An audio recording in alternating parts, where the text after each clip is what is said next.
Internet aujourd'hui, donc il y a déjà l'enseignement à distance qu'on est en train de faire, le travail à domicile, la recherche d'informations, les réseaux sociaux aussi, le commerce électronique, mais il y a aussi des services que vous connaissez bien. Il y a par exemple le web et le mailing, l'utilisation des emails. Donc ce sont des applications construites au-dessus du réseau Internet. C'est la même infrastructure réseau, les applications diffèrent. Maintenant, qu'est-ce que c'est que le web? Le web veut dire toile. Il s'agit d'une toile mondiale de documents.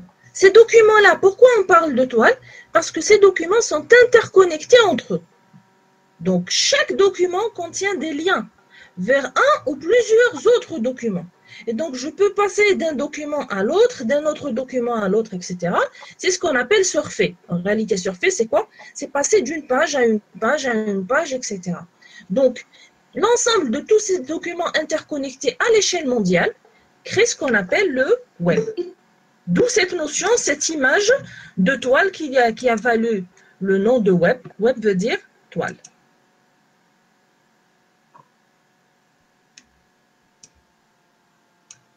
Alors, le principe du web, c'est quoi?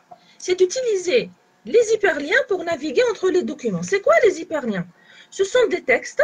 Ce sont les textes que vous voyez en général en bleu et en souligné dans les pages. Donc, c'est un texte qui me permet, par un simple clic, de passer à une autre page. Voilà ce qu'on appelle un hyperlien. D'accord? Alors, par opposition à hyperlien, il y a aussi ce qu'on appelle l'hypermédia. L'hypermédia, c'est quoi? Je clique sur une vidéo, je clique sur une image, et elle me renvoie aussi vers un document ou vers une autre page. D'accord? Donc, voilà ce qu'on appelle l'hyperlien. Alors, nous avons aussi l'interaction avec le web se fait via un logiciel spécial qui est le navigateur. Donc, c'est un logiciel qui vient avec tous les ordinateurs. Donc, vous pouvez installer un navigateur sur n'importe quelle machine, n'importe quel système d'exploitation. Et c'est ce navigateur qui sera votre portail vers le web. C'est par là qu'on va entrer. Le web est basé sur un protocole particulier qui est le protocole HTTP. C'est quoi un protocole? C'est un langage permettant la communication entre plusieurs entités. Dans notre cas, HTTP, c'est le langage qui va permettre la communication entre le client, qui est dans notre cas le navigateur. Donc, quand je dis client, je ne parle pas de la personne. Je parle du navigateur, c'est-à-dire je parle de la machine. D'accord? Quand je veux désigner la personne, je dirais l'utilisateur, je dirais l'internaute. Quand je dis client, je suis en train de parler de la machine cliente et donc du navigateur. D'accord?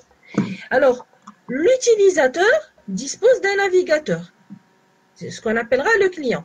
Et il va se connecter vers le site web qui, lui, est hébergé sur un serveur. Donc, nous avons essentiellement deux entités dans notre système. Le client, qui est le navigateur, qui demande un accès vers le serveur web qui, lui, contient les données qu'on cherche. D'accord? Comment indiquer au serveur quel document exactement c'est-à-dire on sollicite ou dont on a besoin? On va utiliser un système d'adressage unique qui est le système URL. C'est un système universel qui permet de situer n'importe quelle ressource sur le web. Alors, le principe du web, c'est quoi? C'est que nous avons plusieurs sites web interconnectés, d'accord? Chaque site web est hébergé sur un serveur. Qu'est-ce que c'est qu'un site web? C'est un ensemble de fichiers HTML qui seront stockés sur un ordinateur, connectés en permanence à Internet et hébergeant les pages web. D'accord? Donc, qu'est-ce que c'est qu'un serveur? Un serveur, c'est un ordinateur avec une certaine puissance de calcul, en permanence connecté à Internet. D'accord? Donc, qu'est-ce qu'on demande à un serveur? Il faut qu'il soit assez robuste pour accepter des connexions simultanées. Il faut qu'il soit connecté 24 sur 24 au réseau Internet, qu'il soit toujours allumé. D'accord? Donc, afin de pouvoir, bien sûr, répondre aux besoins des utilisateurs. Un site web est habituellement architecturé autour d'une page centrale. Quand vous allez accéder à un site, vous accédez par sa porte d'entrée. Quelle est la porte d'entrée? C'est un fichier particulier qu'on appelle la page d'accueil. Ce document, c'est votre vitrine, c'est votre porte d'entrée. Donc, il faudra toujours le soigner lorsque vous faites votre site. Cette page d'accueil s'appellera toujours index.html. Alors, on va lui donner toujours le même nom de telle sorte à ce qu'il n'y ait pas d'épaysement des utilisateurs. Je ne vais pas aller chercher par où commencer. D'accord? Donc, la page d'accueil s'appelle toujours index.html, c'est une norme. On fait toujours comme ça. D'accord? Et ensuite, vous allez mettre vos différents fichiers dans des dossiers. Par exemple, les images dans un dossier images, les fichiers dans un dossier files, les feuilles de style dans un dossier CSS, etc. D'accord? Donc, voilà comment sera organisé notre site. Nous aurons plusieurs dossiers.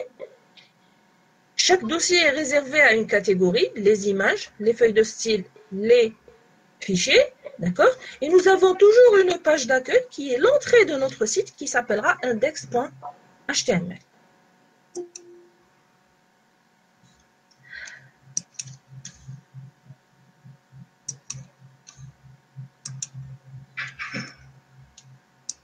Alors, je suis désolée pour ces coupures répétées. C'est pour accepter les nouveaux venus. Je vais faire ça jusqu'à 9 h et puis je vais arrêter. À partir de 9 h, je continue mon cours normal. Donc, le web repose sur 3 éléments fondamentaux. Premier élément, c'est le langage. Quel est le langage utilisé par le web? C'est le langage HTML. Il s'agit d'un langage standard, c'est-à-dire c'est un langage normalisé que tout le monde écrit ou utilise de la même manière. Quel est l'avantage ici? C'est que si vous postez, c'est-à-dire si vous hébergez, si vous publiez un contenu avec le format HTML, tout le monde à travers le monde, tous les navigateurs du monde pourront l'interpréter correctement. C'est l'intérêt d'avoir un standard. Bien sûr, le langage HTML va être étudié par la suite. Nous avons aussi besoin de faire communiquer le client, qui est dans notre cas, je répète, le navigateur, avec le serveur qui, lui, c'est une machine qui héberge notre site web. L'utilisateur va taper une URL dans le navigateur, qui est le client, pour accéder à une information qui est au niveau du serveur. Comment ceci doit se passer? Ils ont besoin de communiquer. Le protocole de communication, ici, c'est le protocole HTTP. Donc, HTTP, c'est le protocole qui est utilisé sur le web. Il permet la communication entre le client, qui est le navigateur, et le serveur, qui est la machine qui héberge notre site. J'ai besoin aussi, donc le client a besoin de spécifier précisément le document demandé, le document recherché. Et donc, il doit donner son emplacement précis. Cet emplacement précis, c'est l'URL. D'accord? Nous allons voir que l'URL obéit à un format particulier. On va essayer de les voir un par un. Commençons par l'URL. Une URL est une chaîne de caractères permettant d'indiquer un protocole de communication et un emplacement pour toute ressource. Quelles sont les parties qu'on va retrouver dans une URL? Nous allons trouver la première partie, c'est le protocole. Deuxième partie, c'est le nom du serveur. Donc ici, soit vous avez une adresse IP, soit vous avez le nom du serveur qui va être ensuite résolu par un DNS. Et partie optionnelle, le port. Le port, c'est le port d'écoute du protocole utilisé. Donc dans notre cas, on utilise le protocole HTTP, donc c'est en général le port 80. Ensuite, deuxième partie, prochaine partie, le chemin complet d'accès au document. Ensuite, le nom du document, point, son extension. Et là, en réalité, cette première partie-là, cette partie, c'est l'URL à proprement parler. Donc, ça, c'est le chemin complet pour accéder au fichier. Ensuite, vous avez un caractère particulier qui est le point d'interrogation. Quand vous voyez le point d'interrogation, qu'est-ce que ça veut dire? Ça veut dire tout simplement que vous avez une liste de paramètres, une liste d'arguments. Donc, ce point d'interrogation, on va y revenir. Donc, vous allez le revoir dans la suite du cours quand on arrivera à la partie PHP.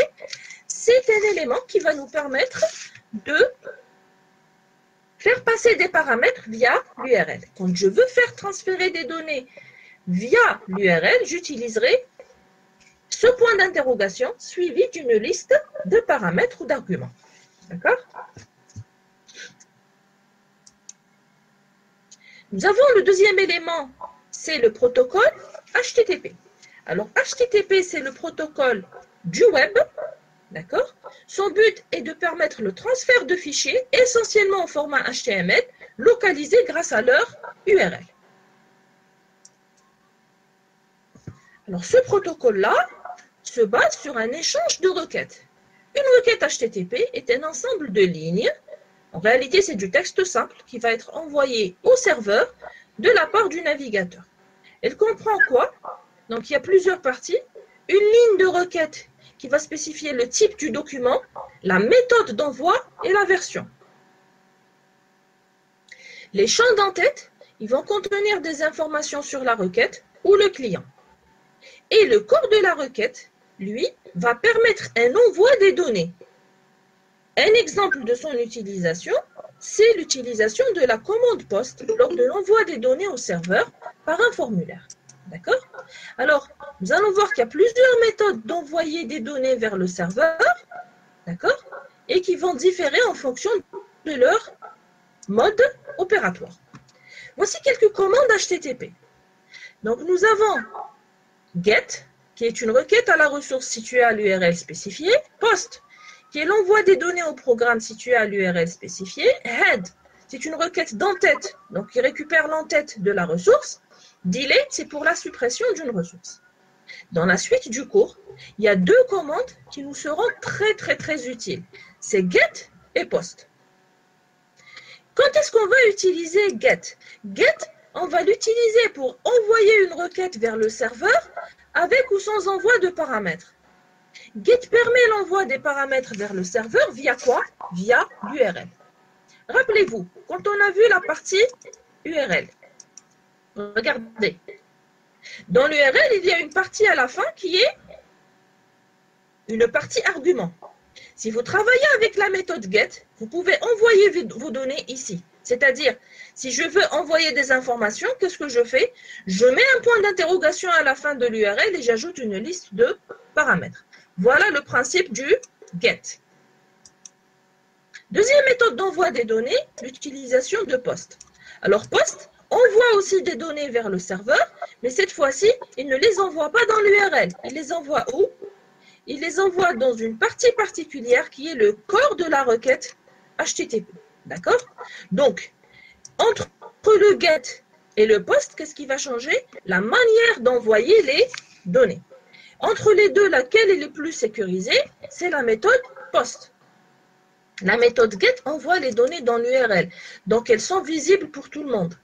Alors que POST envoie les données à l'intérieur du corps de la requête, donc c'est quand même plus discret. Si vous combinez ça avec l'utilisation du protocole HTTPS qui est sécurisé au lieu de HTTP, là vous obtenez un envoi beaucoup plus sécurisé de vos données. D'accord? Donc, nous avons deux méthodes essentielles pour la suite, GET et POST. GET envoie les données via l'URL, POST dans le corps de la requête. Vous allez voir qu'après, on va revenir sur ces deux commandes. Troisième élément, c'est le langage HTML. Qu'est-ce que c'est qu'HTML? C'est un langage qui permet la description de documents qui se présentent sous forme d'un langage de balisage. Qu'est-ce qu'on entend par langage de balisage? Il est basé sur des balises. Une balise, c'est du texte entouré par les symboles inférieurs et supérieurs. Voilà ce qu'on entend par une balise. Alors, à quoi il sert HTML? Il sert à structurer et à organiser le contenu d'une page. D'accord? Donc, tout ce qui est contenu donc, sera dans la page, dans le code HTML. Comment le structurer, comment l'organiser. Maintenant, comment le présenter? Ce sera le rôle d'un deuxième langage qu'on va voir par la suite, le langage CSS. D'accord? Alors, HTML, c'est un langage standard et il permet de créer des documents pour n'importe quel type de système, pour n'importe quel type de terminal. Maintenant, on va essayer de voir l'interaction entre le client et le serveur. Comment ça se passe concrètement?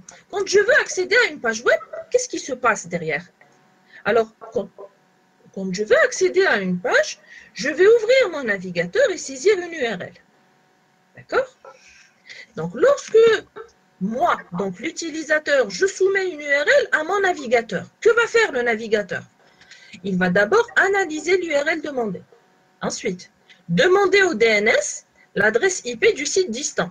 Alors, le DNS, c'est un serveur particulier qui est dans votre réseau et qui permet de donner une adresse IP, de faire correspondre une adresse IP à n'importe quel serveur. D'accord? Donc, si je dis, par exemple, le domaine usthp.dz, usthp.dz a une adresse IP correspondante. Si je veux avoir cette correspondante, je dois accéder à ce serveur particulier qui est le serveur DNS. Une fois que j'ai récupéré l'adresse IP, c'est bon. Je peux ensuite envoyer une requête. Quelle est la requête que je vais envoyer? Je vais envoyer une requête HTTP. On a dit que la communication entre le client et le serveur se fait avec le protocole HTTP. Donc, je vais établir une connexion vers le numéro de port de l'URL. Par défaut, c'est 80. Je formule ma requête HTTP et je l'envoie.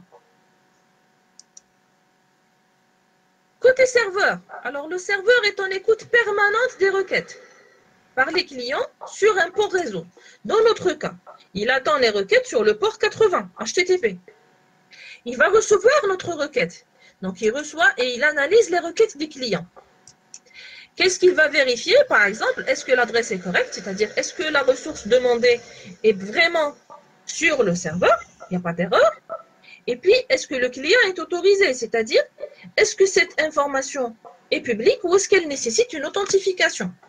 Et ensuite, en fonction de ces données, il va répondre au client. Soit par un envoi de document, par exemple, vous avez demandé un document, il est disponible et il est en accès libre. Il vous envoie le document.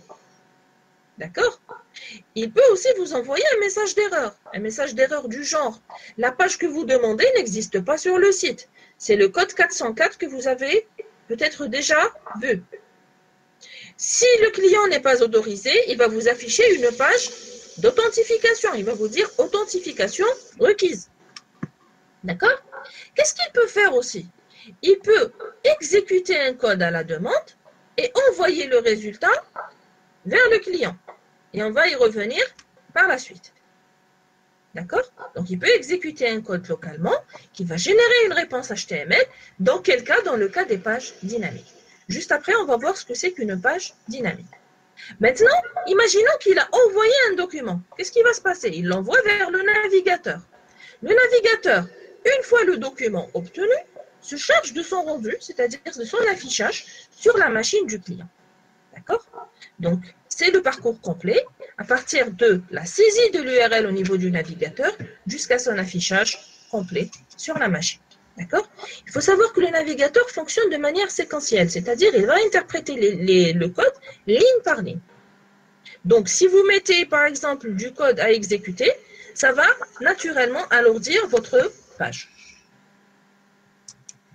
Maintenant, quels sont les différents types de programmation web existants? Donc, nous avons le web statique. Qu'est-ce que c'est que le web statique? C'est un web sans programme. Si je n'avais pas de programme, à quoi ressembleraient mes pages? Mes pages seraient fades, elles seraient figées. C'est-à-dire que j'aurais un contenu qui n'évolue pas et qui ne peut pas être personnalisé en fonction de l'utilisateur. Pour vous donner un simple exemple, si je veux afficher la date sur mon site, je serai obligé de modifier la date manuellement tous les jours. C'est-à-dire pour vous dire que les applications du web statique sont vraiment très limitées. D'accord? Donc ici, il n'y a pas vraiment d'interaction. Quels sont les langages qu'on utilise dans ce cas? Nous aurons besoin du langage HTML pour organiser les informations et du langage CSS pour afficher le contenu. D'accord? Comment ça fonctionne? C'est ce que je vous avais présenté tout à l'heure. D'accord? Donc, le client dispose d'une URL, il va la vérifier, formuler une requête HTTP et l'envoyer vers le serveur. Le serveur va vérifier si le fichier est disponible, s'il n'y a pas de problème. Si tout se passe bien, il formule une requête de réponse et envoie le fichier HTML. Arrivé vers le client, qui est le navigateur, il va interpréter la page HTML et l'afficher à l'utilisateur. Et ça s'arrête là. Alors, on avait besoin, bien entendu, de plus. D'accord? On a besoin d'un minimum d'interaction avec le client. Donc, voilà pourquoi sont arrivés les sites interactifs. À l'intérieur des pages, le concepteur du site insère des programmes. Le fait d'avoir des programmes, ça permet d'accroître les possibilités du site. On peut le personnaliser, on peut rendre des services à l'utilisateur, etc. D'accord? Et aussi, ça va permettre une plus grande souplesse dans la gestion du site. Donc, si vous avez des informations qui vont changer, ça peut se faire aisément. Par exemple, l'exemple que je vous avais donné tout à l'heure de la date, ça devient quelque chose de banal. Vous mettez un programme, il récupère la date du jour et il l'affiche et c'est tout. Et surtout, nous avons une plus grande convivialité à cause de cette interaction avec le client. Alors, il ne faut pas perdre de vue que quand on développe un site web, on ne développe pas pour soi, on développe pour l'autre. Donc, notre but quand on développe un site web, c'est d'avoir la plus grande audience, avoir le plus grand nombre de visites. Voilà pourquoi les gens font constamment évoluer leur site pour attirer de plus en plus de monde. D'accord? Voilà pourquoi on est passé au web interactif. Maintenant, il y a deux types de programmation web en fonction du mode d'exécution des programmes. Alors, quand je dis programmation web, ça veut dire qu'il y a des programmes au sein des pages. C'est toujours des pages HTML, mais à l'intérieur de ces pages, je vais ajouter du code pour la programmation. Il y a deux façons de faire. Soit j'ajoute des programmes qui seront exécutés sur le poste du client. Je dirais dans ce cas-là que c'est de la programmation web côté client. Ou bien, je vais ajouter des programmes qui seront exécutés par le serveur. Dans ce cas-là, je dirais que c'est de la programmation web côté serveur. On va essayer de les voir brièvement. Essayez de voir aussi la différence entre les deux.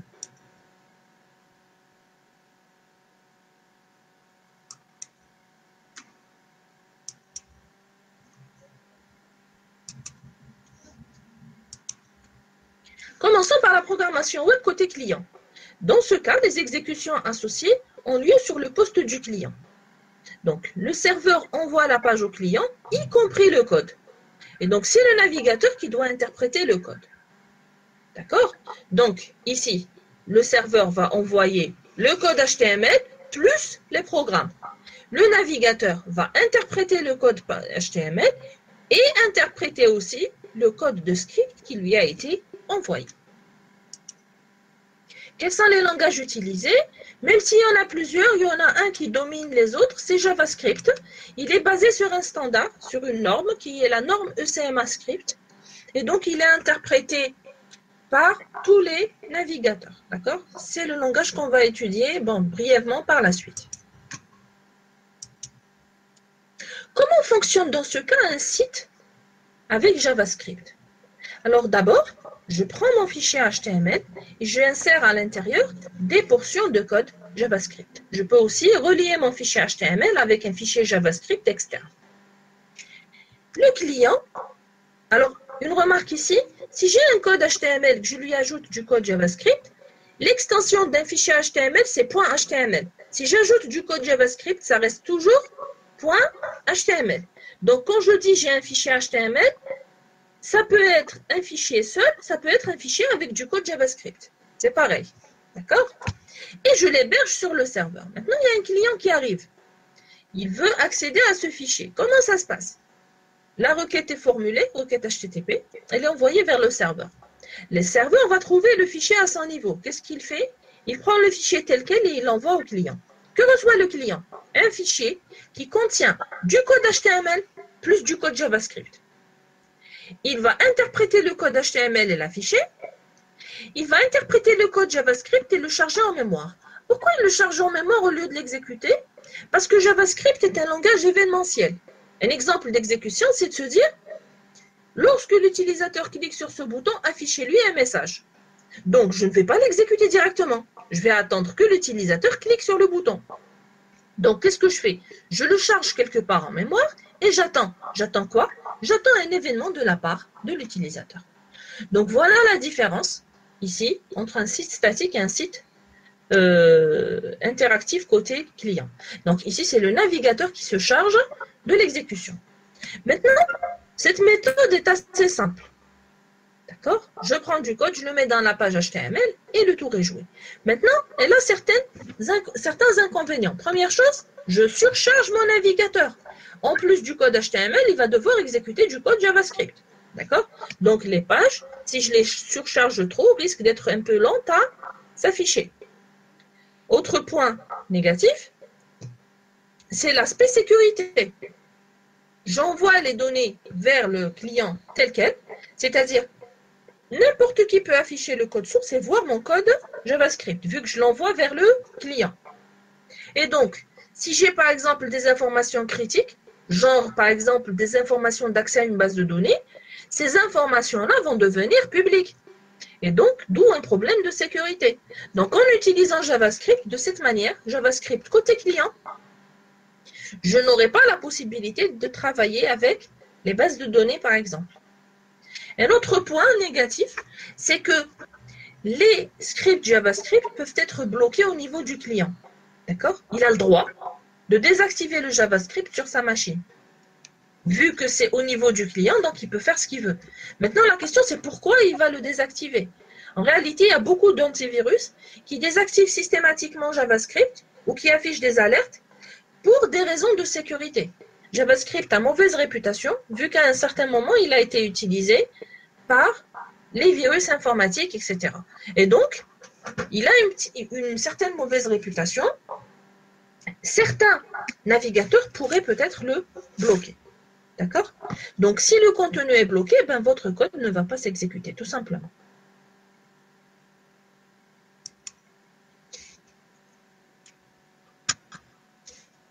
Maintenant, par opposition à la programmation web côté client, nous avons la programmation web côté serveur. Alors, côté serveur, qu'est-ce qui va changer? Cette fois, les traitements sont exécutés au niveau du serveur. Seuls les résultats seront envoyés au navigateur. Donc, le navigateur n'aura pas à exécuter de code. Le code est déjà exécuté, il ne reçoit que les résultats, il lui reste qu'à les afficher. Alors, par contre, les fichiers côté serveur changent d'extension. Si vous avez une page HTML avec du code JavaScript, je vous avais dit, l'extension restera .html. Par contre, si vous avez un langage côté serveur genre PHP, vous prenez une page HTML, vous lui ajoutez du code PHP, l'extension va passer de .html à .php. Alors, comment fonctionne dans ce cas le site? Alors, nous allons avoir toujours le client et le serveur. Dans ce cas-là, nous avons un fichier HTML auquel un code PHP a été ajouté. Première chose, lui changer d'extension. L'extension sera .php cette fois. Je dois l'héberger sur un serveur qui dispose d'un préprocesseur PHP. Vous avez vu qu'en JavaScript, il n'y avait rien à faire côté serveur, vu que le serveur n'exécute rien. Le serveur, il envoie tout vers le client.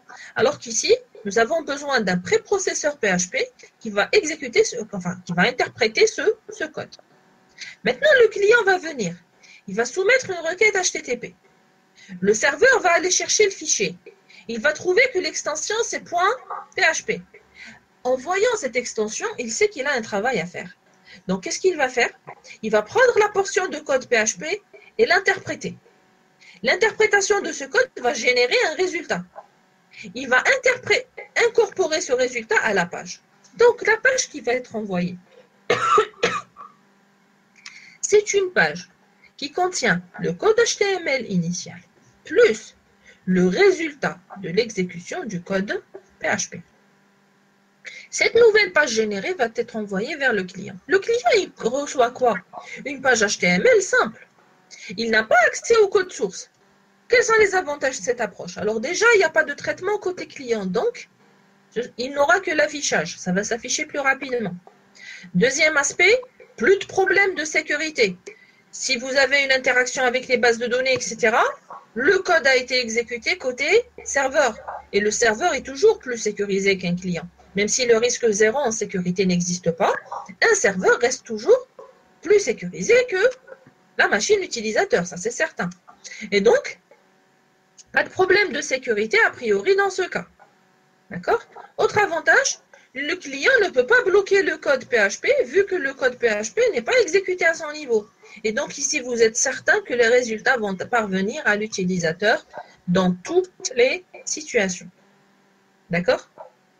Donc, maintenant, arrivé à ce stade, on peut se poser une question. Dans ce cas-là, je ne travaille pas avec JavaScript, je travaille uniquement avec PHP. La réponse, c'est non. Chacun sa spécialité.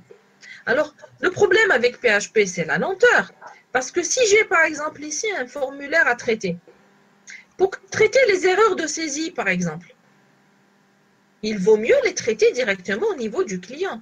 Pourquoi envoyer une requête jusqu'au serveur, renvoyer la réponse pour afficher à l'utilisateur un message d'erreur? Donc, je peux faire plus vite. Donc, tout ce qui est traitement locaux va se faire en JavaScript parce qu'il n'y a pas de problème de sécurité. Et JavaScript sera beaucoup plus rapide à ce niveau-là. Il faut savoir que JavaScript a accès aux informations d'un formulaire avant qu'il soit soumis. Avant sa soumission déjà, vous pouvez accéder au champ du formulaire. On y reviendra par la suite.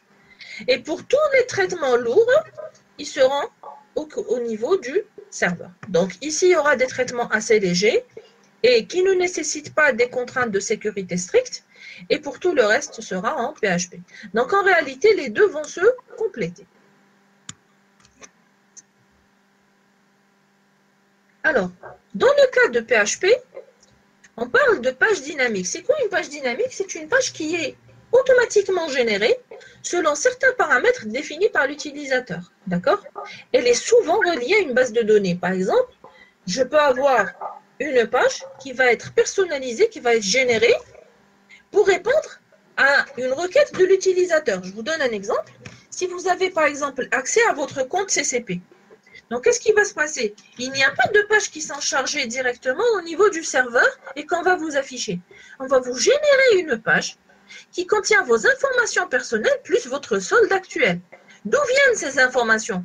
Elles viennent d'une requête à une base de données.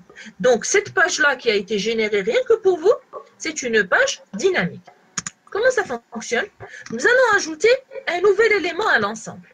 En plus du serveur web qui héberge les documents, nous allons avoir un serveur de base de données qui va héberger la base de données. L'interaction du client se fera uniquement avec le serveur. Regardez, il n'y a aucun échange entre le client et la base de données. Toutes les interactions se font avec le serveur web. Et comment va se faire l'interaction avec la base de données? C'est grâce à PHP. Donc, vous envoyez une requête vers le serveur web. Et en PHP, une requête sera envoyée vers la base de données, une réponse sera générée et cette réponse-là sera envoyée ensuite vers le client. D'accord? Donc, ce fonctionnement-là, c'est le fonctionnement de la majorité des sites qui travaillent sous PHP. Donc, il y a toujours le client, le serveur et la base de données.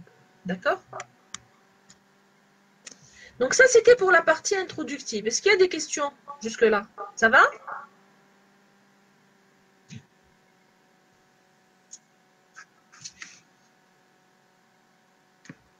Vous me suivez? Ou vous dormez? Très bien, merci. Des fois, j'ai peur de me retrouver seule en cours. Alors, on passe au langage HTML5, d'accord? Donc, la première partie du programme à proprement parler, c'est le langage HTML. Alors, qu'est-ce que c'est qu'HTML? HTML, on a dit, c'est un langage de balisage ou langage de marquage qui permet de structurer le contenu des pages web dans différents éléments. C'est-à-dire, il va prendre la page web et pour chaque partie de cette page, il va créer un élément HTML la représentant. Par exemple, j'ai un document qui contient des titres. Eh bien, je vais faire correspondre à ces titres des éléments titres de HTML. Je vais avoir des paragraphes. Je vais associer à ces paragraphes des éléments paragraphes du langage HTML. D'accord? Maintenant, pourquoi HTML? À quoi il sert? Alors, il sert à publier des documents en ligne qui possèdent toutes les caractéristiques des documents qu'on peut créer avec un éditeur de texte. Donc, il y a du texte, il y a des titres, des tables, des listes, des images, etc. En plus, il permet de ramener des informations en ligne via les liens hypertextes. Donc, on avait dit, il n'y a pas de site web orphelin, les sites sont reliés entre eux grâce à ces liens hypertextes. Ensuite, il permet aussi de concevoir des formulaires pour l'interaction avec l'utilisateur et donc conduire des transactions et des services distants. D'accord? Donc, les formulaires qui permettent cette interaction sont écrits en HTML. Mais est-ce que le service lui-même est fourni en HTML? Non. HTML est statique. Donc, il ne s'agit pas ici d'avoir de la programmation. Donc, HTML vous fournit le formulaire et ensuite, pour traiter le formulaire, vous avez besoin d'un autre langage, soit JavaScript, soit PHP, ou peut-être les deux. Que permet aussi un HTML? Il permet d'inclure des feuilles de calcul, des séquences audio ou vidéo directement dans la page. Et il crée des documents interopérables avec n'importe quel type de terminal. Si vous écrivez votre code correctement, proprement en HTML, vous pourrez l'afficher aussi bien sur un petit écran que sur un grand écran. C'est-à-dire, j'aurai le même fichier qui s'affichera sur un smartphone ou bien sur une Smart TV de type Home Cinema. C'est-à-dire, ça peut être très petit, ça peut être très grand, sans devoir changer le code HTML. Donc, si vous faites votre code proprement, vous pourrez l'afficher comme vous voulez, grâce bien sûr à un deuxième langage qui fonctionne de pair avec HTML, qui est le langage CSS, que nous allons étudier dans la suite de ce cours. Alors, il y a plusieurs évolutions de ce langage. La dernière version en date, c'est HTML5. Donc, bien sûr, il y a 5.1, 5.2, etc. Mais c'est toujours le langage HTML5. C'est un langage en constante évolution et qui a une certaine différence avec ce qu'il a précédé. D'accord? Donc, le langage HTML, par exemple 4.1, syntaxiquement, c'est pratiquement du HTML5, mais certains éléments ont été supprimés, par exemple. Maintenant, quelle est la nouveauté de HTML5? Qu'est-ce qu'il a de si particulier? La séparation nette entre le contenu et la mise en forme. Alors, dans les versions précédentes, il y a des gens qui ont entretenu ces mauvaises habitudes jusqu'à présent. Il y a des gens qui mélangent tout dans leur code HTML. C'est-à-dire, ils structurent le document en HTML, mais ils l'affichent aussi en HTML. Si je leur demande de centrer un titre, ils utilisent HTML. Si je leur demande de colorer un texte, ils utilisent HTML. Or, ceci est faux. D'accord? En HTML5, il y a une séparation nette entre contenu et mise en forme. Qu'est-ce que c'est que le contenu? C'est-à-dire ce qui va s'afficher sur la page. Ces informations seront écrites dans le code HTML. Le découpage de ces informations se fera en HTML. Découpage en division, en section, en paragraphe, en tableau, en liste, en titre, etc. Tout ceci se fera avec le langage HTML. Mais à ce niveau-là, je ne me préoccupe pas de l'affichage. Il y a un deuxième langage, qui est le langage CSS. Lui est spécialisé dans la mise en page de ces éléments. Alors, pourquoi on fait cette séparation?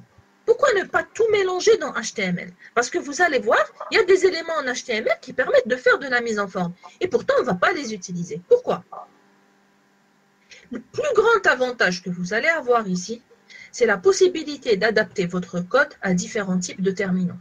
Si vous voulez avoir une large audience, il faudra cibler un plus grand public. Or, votre public, aujourd'hui, est un public très diversifié. Vous ne savez pas sur quel terminal votre site va être affiché. Chez nous, en Algérie, par exemple, nous avons les smartphones et nous avons les ordinateurs, les PC. D'accord?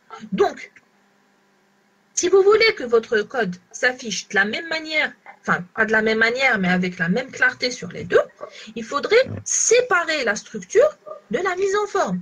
D'accord? Donc, si vous écrivez votre document en HTML pur et que vous mettez tous les styles dans la partie CSS, vous pourrez facilement adapter votre code à n'importe quel type de terminal. Sinon, vous risquez d'avoir des difficultés par la suite. Qu'est-ce qu'on gagne aussi à cette séparation? Une meilleure organisation du travail. Quand vous allez travailler, tout ce qui est contenu de l'information de votre site, vous allez le mettre dans le document HTML. Tout ce qui est design, vous le mettrez dans CSS. Donc, cette séparation-là va permettre une meilleure organisation de votre travail. Une meilleure maintenance aussi.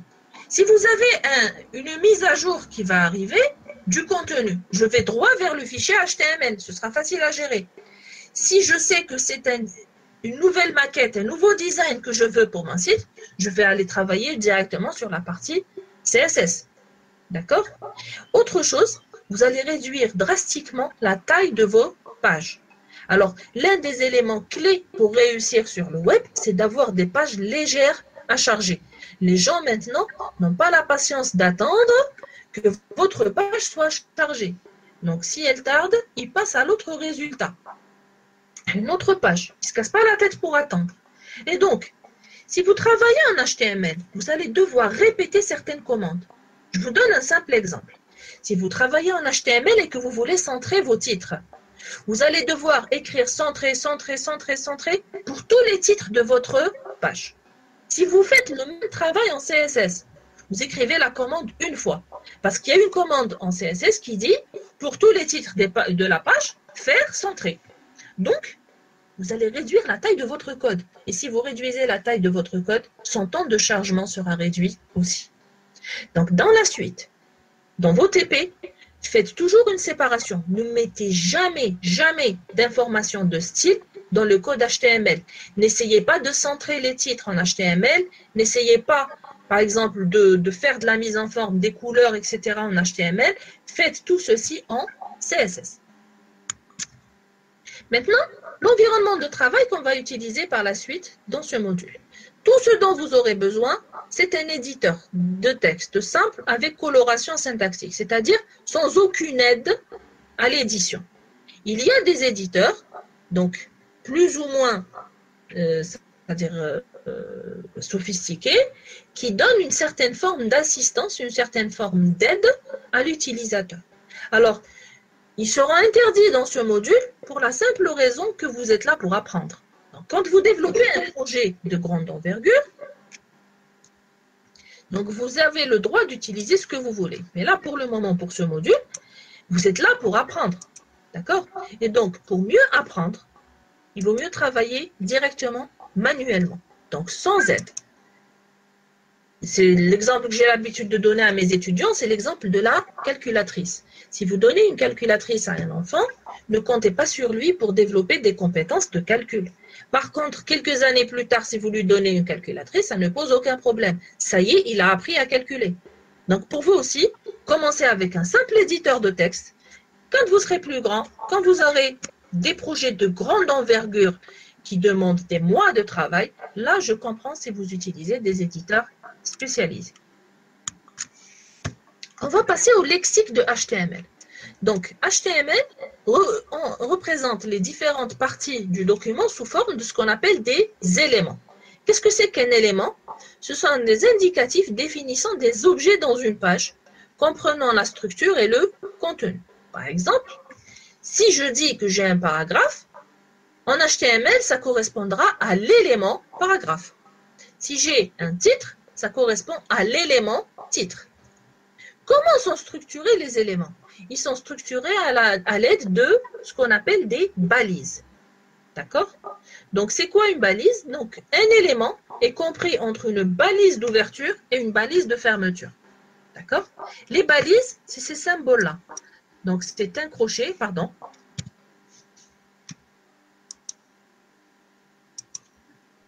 Donc, cet élément-là, un mot-clé avec les symboles supérieurs et inférieurs, donc ça, c'est une balise.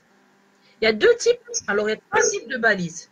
Il y a la balise ouvrante, qui est celle-ci. Par exemple, ici, div veut dire une division, c'est une partie. Quand je dis balise ouvrante, c'est ça. C'est-à-dire un mot-clé avec ces deux symboles. Ça, c'est une balise ouvrante. C'est comme si je disais begin. Quand l'élément se termine, je le ferme avec ce qu'on appelle une balise fermante. C'est comme si c'était un end. Donc, comme si j'avais begin, end. Alors, en quoi elle diffère? Celle-ci est précédée par un slash. Donc, div, c'est le début de l'élément div. Slash div, c'est la fin de l'élément div. D'accord? Nous avons aussi, pour compléter le sens, les attributs. Ce sont les propriétés utilisées pour fournir des instructions supplémentaires aux éléments donnés. D'accord? Donc, si j'ai besoin d'informations complémentaires, j'utiliserai les attributs. Donc, on a dit, une balise, c'est un mot-clé et ses deux symboles. Il y a deux types d'éléments. Il y a l'élément non vide, c'est ce qu'on vient de présenter. Il y a une balise d'ouverture et une balise de fermeture. On a dit la balise d'ouverture, c'est une balise qui contient le mot-clé. La balise de fermeture contient un slash.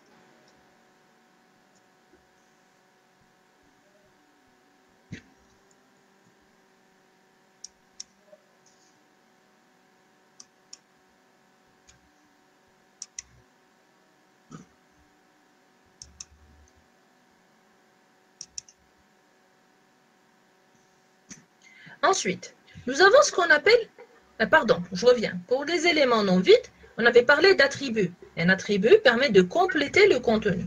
Alors, les attributs vont apparaître dans la partie balise ouvrante. Donc, dans la balise ouvrante, je peux ajouter des attributs. Comment j'ajoute? Le nom de l'attribut égale la valeur de l'attribut qui sera toujours entre guillemets. Ça, c'est la balise ouvrante. Vous ne mettez rien dans la balise fermante. Donc, la balise fermante, elle reste toujours vide. La balise ouvrante peut contenir des attributs. Il y a un cas particulier d'éléments qui sont les éléments auto-fermants. Qu'est-ce que c'est élément auto-fermant ou vide? C'est un élément qui n'a pas de contenu. Et donc, il n'y a pas de balise ouvrante et fermante. Il est tout seul. Donc, ici, comment je vais l'écrire? Je l'écris comme la balise ouvrante. Donc, il peut contenir, bien sûr, des attributs. Il y a deux écritures. Soit je l'écris comme ça, soit ici à la fin, je mets slash, ensuite ce symbole. D'accord? Les deux écritures sont correctes. Maintenant, quand dans n'importe quel langage, il y a des règles d'écriture. D'accord? Quand vous travaillez, par exemple, en langue française, vous avez la grammaire, l'orthographe, etc. Alors là aussi, il y a des règles à respecter pour dire qu'un document HTML est correctement écrit. Alors, il faut savoir, avant de présenter ces différentes règles, que les navigateurs actuels ne font pas ce type de vérification. C'est-à-dire qu'un navigateur ne vérifiera a priori jamais si votre code est correctement écrit ou pas. Si vous avez besoin de vérifier la qualité de votre code, il va falloir le soumettre à des outils externes. D'accord? Il y a ce qu'on appelle les validateurs de code. Je vais vous donner à la fin l'URL d'un validateur en ligne du W3C. D'accord? Maintenant, quelles sont ces règles simples à respecter? Première chose, les éléments non vides doivent avoir une balise d'ouverture et une balise de fermeture. Alors, il y a des gens qui ouvrent une balise et qui oublient de la fermer. C'est comme si on mettait un begin et qu'on ne mettait pas de end. D'accord? Donc, si vous ouvrez une balise, c'est le début, il faut toujours la fermer pour marquer la fin. Deuxième élément, c'est les éléments ne doivent pas se chevaucher et donc obéir au premier ouvert, dernier fermé. Donc, si vous ouvrez une balise, vous la fermez avant de fermer la balise qui l'englobe. D'accord? Si j'ai, par exemple, j'ouvre le paragraphe P1 et qu'ensuite j'ouvre le paragraphe P2, lequel je vais fermer en premier? Je ferme d'abord P2, ensuite je ferme P1 pour qu'il n'y ait pas de chevauchement. Les éléments doivent s'imbriquer les uns dans les autres. Il ne doit pas y avoir de croisement des éléments. Ensuite, tous les attributs doivent avoir une valeur incluse entre guillemets et séparés d'au moins un espace. Bien sûr, les attributs ne peuvent figurer que sur la balise ouvrante, jamais dans la balise fermante. Autre chose, une valeur doit être donnée à tous les attributs utilisés, y compris à ceux dont la valeur est unique. D'accord?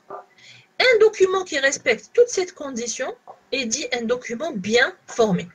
Donc, si je vous donne un code, je vous dis, dites-moi si ce code est bien formé. Qu'est-ce que vous allez faire? Vous allez vérifier ces conditions. S'il y a des erreurs, vous me les signalez. S'il n'y en a pas, vous allez me dire le document est bien formé. Bien formé veut dire syntaxiquement correct. Il y a d'autres pratiques qui sont recommandées, mais qui ne sont pas obligatoires. Par exemple, il est conseillé de terminer les éléments vides avec un slash. D'accord? Vous n'êtes pas obligé de le faire, mais c'est recommandé.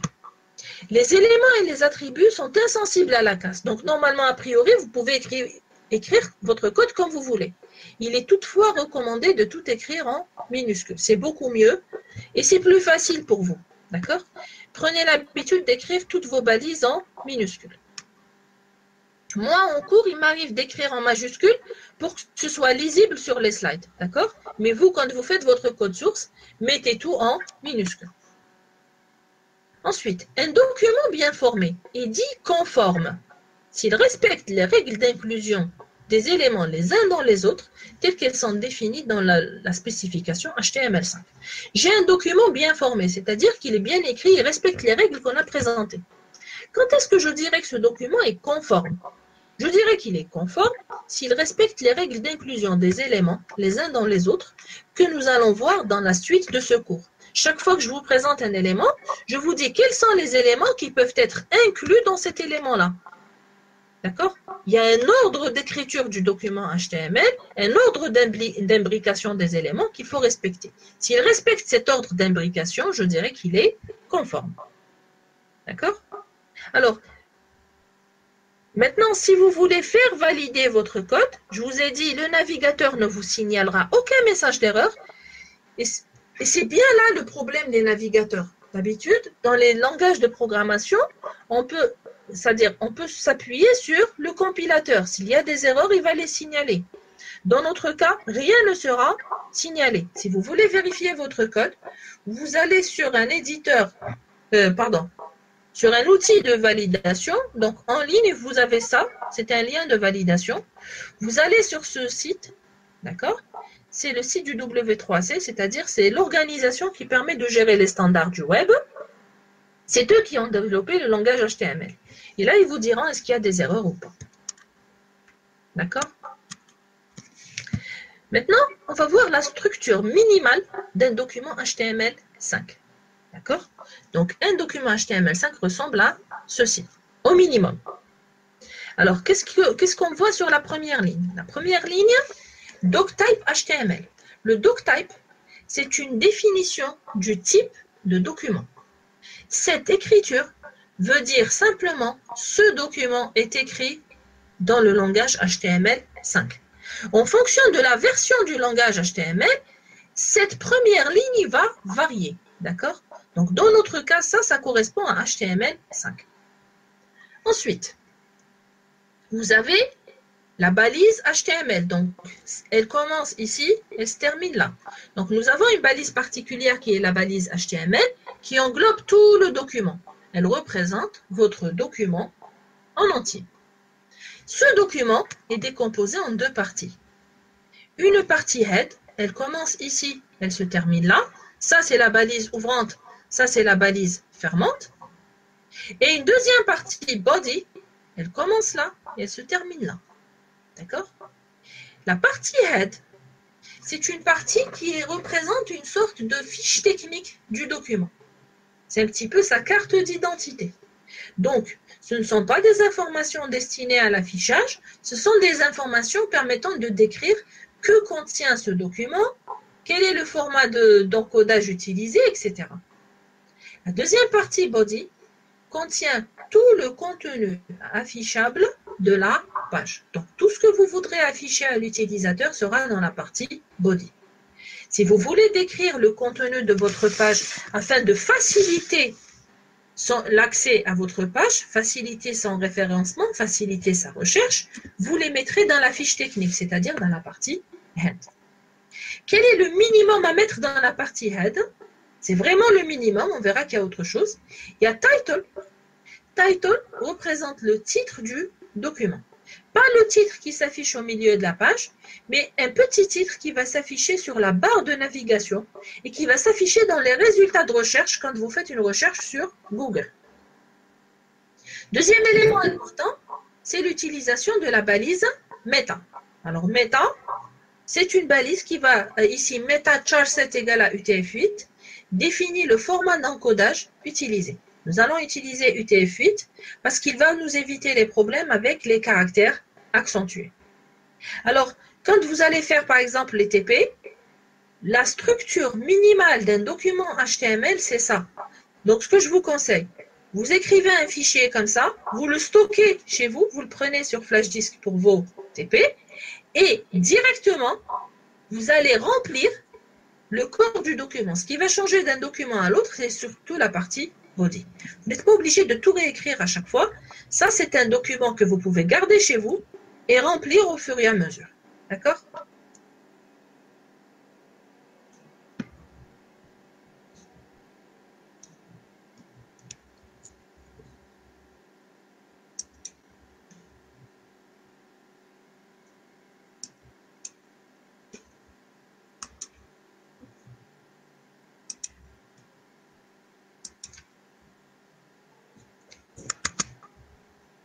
Alors, on revient sur la déclaration doctype. Donc, on avait dit, elle permet de décrire la version du document. Maintenant, à quoi elle sert? Si je ne le mets pas, est-ce qu'un message va être signalé? Non, il n'y aura pas de message d'erreur. Maintenant, pourquoi je vais la mettre? Parce que si je le mets, je suis en train d'activer un mode de fonctionnement propre du code. Donc, le navigateur distingue deux modes de fonctionnement. Un mode strict, en présence du doctype. Pourquoi strict? Parce qu'il sait sur quelle version vous travaillez et donc il peut vérifier si vos balises sont correctes ou pas. Et un mode plus indulgent, en son absence. En l'absence du doctype. Il ne sait pas exactement de quelle version il s'agit, donc il ne sait pas quelles sont les balises qui seront utilisées. Donc il se pourrait qu'il fasse passer quelques erreurs par mégarde. Et donc, si vous voulez avoir un travail plus propre, mettez toujours votre doctype pour activer le mode strict. Alors, on a dit l'élément racine, l'élément principal, c'est l'élément HTML. D'accord? Il englobe tout le document. On avait dit qu'il englobait le head et le body. D'accord? Cet élément-là peut supporter certains attributs. Quels sont les attributs qui sont utiles ici? L'attribut language, lang, qui va spécifier la langue utilisée. À quoi ça sert? Ça sert au moteur de recherche. Par exemple, on peut restreindre les recherches sur Google sur une langue en particulier. Je cherche les résultats en arabe uniquement, en français uniquement, en anglais uniquement. Comment savoir dans quelle langue est écrit le site? En utilisant cet attribut. Il y a aussi l'attribut dire qui va indiquer le sens de lecture du texte. Alors, les textes dans le monde peuvent se lire de droite à gauche ou de gauche à droite selon la langue. Comme dans notre cas, nous avons l'arabe de droite à gauche et le français de gauche à droite. Et donc, vous mettez LTR, left to right, ou bien right to left. D'accord? En fonction du langage. Ça facilite la lecture de votre page. Voici en gros la structure globale d'un document HTML. On avait dit, nous avons l'élément HTML qui englobe tout le document. Il est décomposé en deux parties. La partie head, qui est la fiche technique décrivant le document. La partie body, permettant de décrire le contenu à proprement parler que je veux afficher à l'utilisateur. Dans le head, qu'est-ce que je peux trouver? En gros, j'utilise des éléments méta qui vont décrire certaines informations. Qu'est-ce qu'on vient de voir? On vient de voir par exemple que méta peut être utilisé pour spécifier le format d'encodage. Il n'y a pas que ça. Je peux aussi utiliser méta pour spécifier une description de la page, des mots-clés, l'auteur, le copyright, etc. Nous avons title. Title, c'est le titre qui va s'afficher dans la barre du navigateur et dans les résultats de recherche de Google. Alors, title est obligatoire, d'accord? Donc, il faut toujours mettre un titre à son document. Style permet d'inclure des styles à l'intérieur de la page, donc dans le langage CSS. Et script permet d'inclure des scripts dans votre page, par exemple des scripts JavaScript. Dans le corps du document, qu'est-ce qu'on peut trouver? On peut trouver des paragraphes, des listes, des tableaux, des titres, etc. On peut trouver aussi des formulaires pour l'interaction avec l'utilisateur. Qu'est-ce qu'on peut trouver d'autre? On trouve des sections sémantiques. Qu'est-ce que c'est que les sections sémantiques? Ce sont des parties particulières du document permettant de donner un sens au contenu. Ce sont des choses qu'on retrouve sur pratiquement toutes les pages. Par exemple, pour toutes les pages, vous avez une partie en haut, l'en-tête, qui contient un titre de la page. Vous avez en bas une partie qu'on appelle le pied de page, d'accord? Qui permet, par exemple, d'avoir des informations de contact c'est-à-dire du site. D'accord? Donc, ces informations-là seront structurées dans des documents, dans des éléments HTML spécifiques que nous allons voir par la suite. Comme dans n'importe quel langage, nous avons besoin des commentaires. Alors, les commentaires sont vraiment à encourager, surtout si on vous donne un projet ou un devoir à faire. Alors, à quoi ça sert? Ça sert à bien documenter, à bien expliquer son code. Ça facilite sa lecture et sa compréhension. Si vous donnez ça à un correcteur, ça permet au correcteur de mieux comprendre et donc de mieux évaluer votre travail. Maintenant, si vous êtes sur un projet, à quoi sert de le commenter? Ça sert de le commenter pour ne pas oublier par la suite à quoi sert cet élément. Vous pouvez revenir dans 6 mois, dans 1 an sur le même travail pour sa maintenance et avoir oublié. Donc, c'est en quelque sorte des aides-mémoire. Donc, prenez dès le départ l'habitude de correctement commenter votre code HTML et pour le reste aussi, bien sûr, même en CSS, etc. Alors, on avait dit, le document HTML, il y a l'élément HTML et à l'intérieur, il y a 2 grands éléments, l'élément head et l'élément body. L'élément head permet une description de la page et englobe un certain nombre d'informations utiles au bon affichage de la page, mais aussi à son indexation.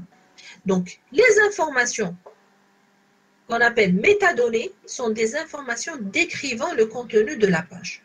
Ils ne sont pas destinés à l'utilisateur final, vu qu'elles ne sont pas affichées par le navigateur. Alors la question qu'on se pose, c'est pourquoi? Pourquoi je vais me casser la tête à développer des métadonnées si rien ne s'affiche? Ça ne rendra pas ma page plus attractive. Alors en réalité, il faut savoir une chose. À présent, c'est-à-dire dans la phase actuelle du web, notre vrai client, ce n'est pas l'utilisateur final. Notre vrai client, c'est Google. Ce sont les moteurs de recherche. Il est rare que l'utilisateur dispose directement de votre URL pour aller directement sur votre site. Comment les gens devraient trouver votre site? En général, on a une requête, on va sur Google et Google nous affiche des résultats de recherche. Donc, si vous voulez que les gens découvrent votre site, qu'est-ce qu'il faut? Il faut être bien classé sur le moteur de recherche Google. Si vous êtes sur la 9e ou la 10e page, personne n'ira voir votre site. Donc, vous avez besoin de vous positionner sur la première page ou au pire, sur les premiers résultats de la 2e page. Parce que les gens n'iront jamais au-delà. Comment faire? Il faut que votre site soit bien référencé. Le référencement repose sur des outils appelés les robots d'indexation. D'accord? Ces robots d'indexation sont des logiciels créés par Google qui permettent de parcourir le web, de lire les pages et de les indexer en fonction des données qu'ils trouvent sur ces pages-là. Donc, plus votre page sera claire, plus elle sera bien rédigée, mieux seront ses métadonnées et plus facile sera son indexation. Donc, votre but dans le développement web, ce n'est pas uniquement d'avoir un site web joli et agréable, il vous faut aussi un site bien référencé. Parce que sinon, vous allez développer le site pour vous et pour vos amis. Les gens ne le découvriront pas. D'accord? Donc voilà pourquoi il y a beaucoup de choses qui ont été ajoutées en HTML5 pour faciliter l'indexation de ces robots d'indexation. Alors, quels sont les éléments qui peuvent apparaître dans Head? Title, dont on vient de parler. Meta, c'est les méta-informations. Link, c'est pour les relations avec des ressources externes. Que peuvent être ces ressources externes? Par exemple, j'ai créé mon site et j'ai développé une feuille de style associée. Comment associer la feuille de style à mon document HTML? Grâce à cette balise link. Nous avons la balise style, les styles CSS embarqués dans le document. D'accord?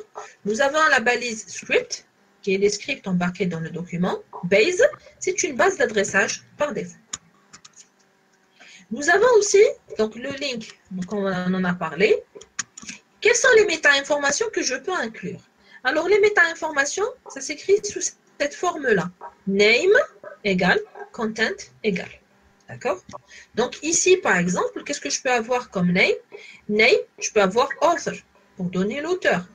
Description, c'est une brève description du contenu. C'est un résumé. Keywords, c'est un ensemble de mots-clés. Ces informations peuvent être utilisées pour comprendre ce que fait votre site. Il y a aussi Meta Charset qui va spécifier le format d'encodage de votre page. Donc, le format d'encodage le plus utilisé pour le moment dans le monde, c'est le format UTF-8 et on va l'utiliser par la suite. On peut inclure des scripts internes dans notre page de cette manière. Donc, j'ai script, src, l'URL de ma page et /script. D'accord? Ça, c'est un script externe que j'inclus dans ma page. Si je veux avoir un script interne, qu'est-ce que je fais? J'écris la balise ouvrant script, j'ai écrit mon contenu à l'intérieur et je ferme avec /script. Donc, j'ai deux façons. Script interne, script externe. Les deux utilisent la même balise, sauf que dans le script externe, je fais appel à l'attribut src.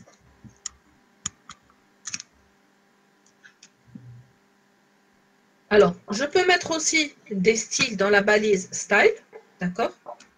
Donc, cette balise style peut posséder un attribut qui est l'attribut média, qui va spécifier le type de terminal auquel est destiné ce style.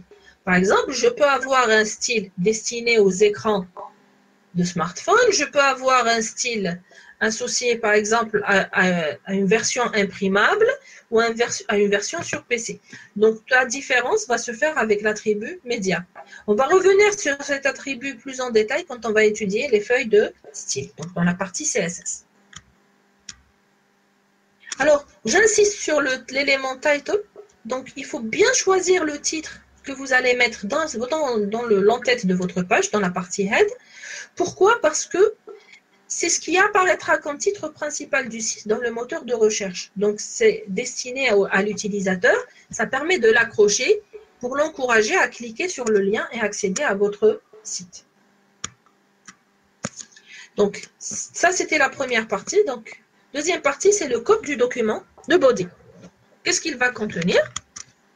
Il va contenir un ensemble d'informations destinées cette fois-ci à l'affichage. Certaines informations sont, d'accord, donc c'est des informations, certains attributs sont globaux. Donc ici, nous avons les attributs globaux, les attributs noyaux. Donc il s'applique à quasiment tous les éléments.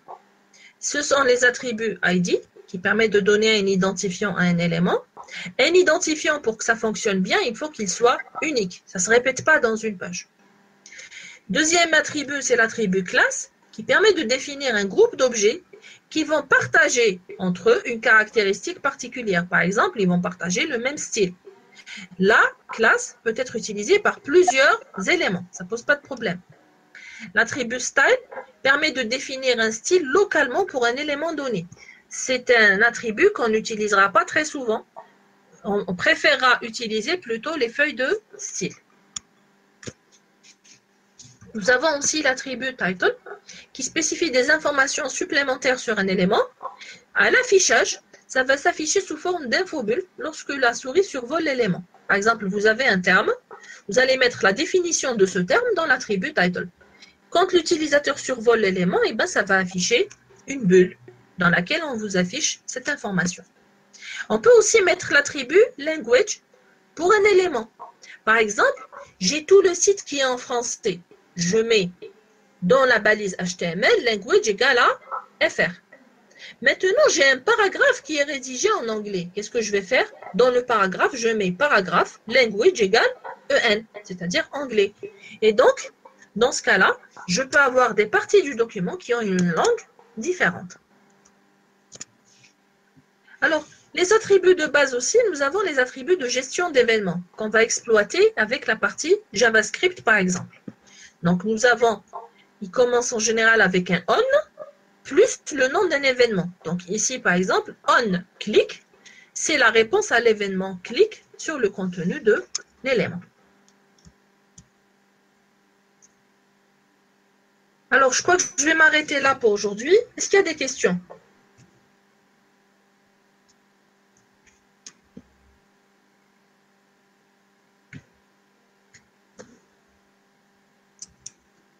C'est bon, pas de questions? Donc, s'il n'y a pas de questions, donc on va s'arrêter là pour aujourd'hui. Je vous remercie. Je suis un peu prise par le temps.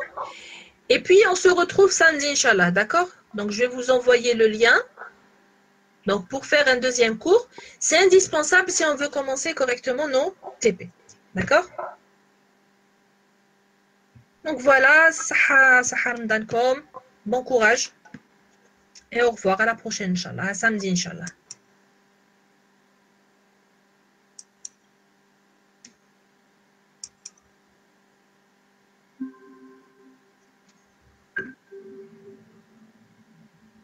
Voilà, au revoir.